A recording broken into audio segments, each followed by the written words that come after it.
Eccoci e bentornati sul mio canale. Primo gameplay sulla foresta delle Ardenne direttamente ieri sera dalla livestream della Sledgehammer Games. Buona visione. You know, pulling his weight with these guys on the other side of him, but we'll have to wait and see. I'm going Team Visca Barca. Well, we're right into things, and we're going to start off with Attach. He was hyping the squad up big time as they were getting ready to go in this, but first and foremost, I mean, I love the new look of Codcaster as far as the colors, just even X-ray standing out to me. Momo, it looks beautiful, buddy. And straight away, there you go, big red bar, flag has been captured, Courage.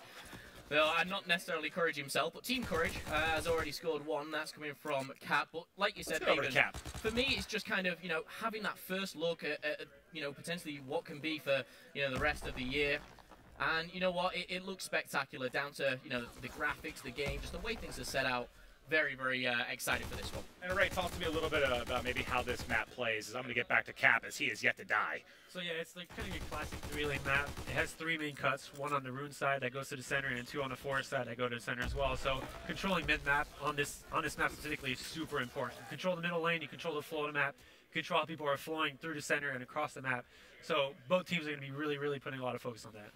And we see as we're on board with Dave right now, he's going to have the Type 100 out as he's trying to make a play across mid-map, which you were just discussing. I think some streaks are coming in from his team as well. Might have been Cap, I believe, who started out strong.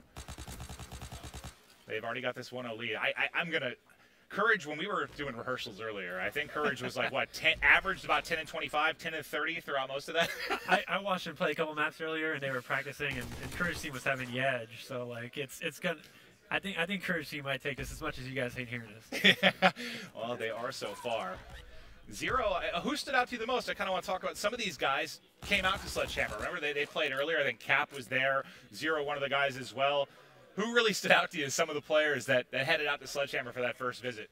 Yeah, I don't want to play any favorites, but Zero was playing really well when he was there. We had Primo was playing awesome too.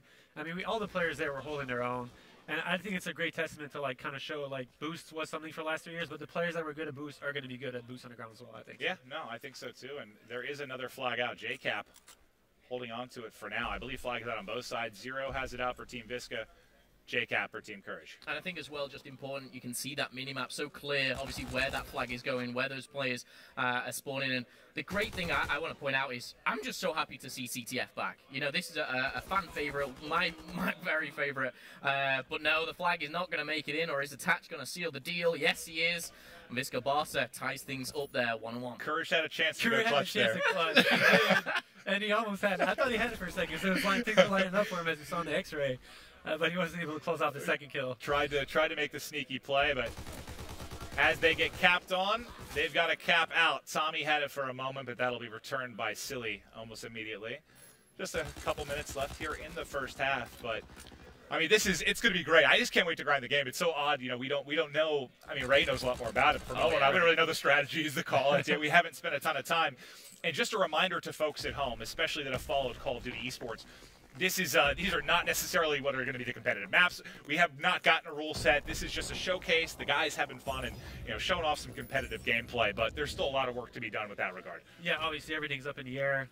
We're trying to showcase maps that have a better chance today for the most part, so I think it's important that players, obviously as viewers get their first eyes on this, obviously it's still super early, but yeah, we're trying to make every map as competitively viable as possible so that players, when they come play, they have the best opportunity to make the rule set as wide and diverse as they can. Well, Ray, it looks like we may be going into the half with a game tied at 1-1 unless someone can be the difference. Ooh. Attach tries to get cute there, but it'll fall.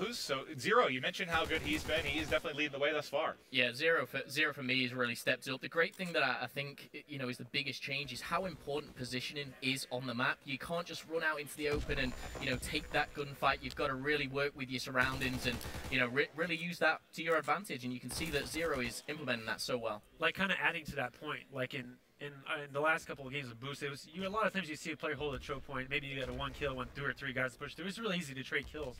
But now, if you're holding a strong position, seeing 2 or 3 guys come in front of you, you actually kill all of them if your shot is correct. So trading kills is important, but it's not as easy as it used to be. It's really about positioning. Well, would you say, you know, you got to think with the pace of the game slowing down, you're going to have less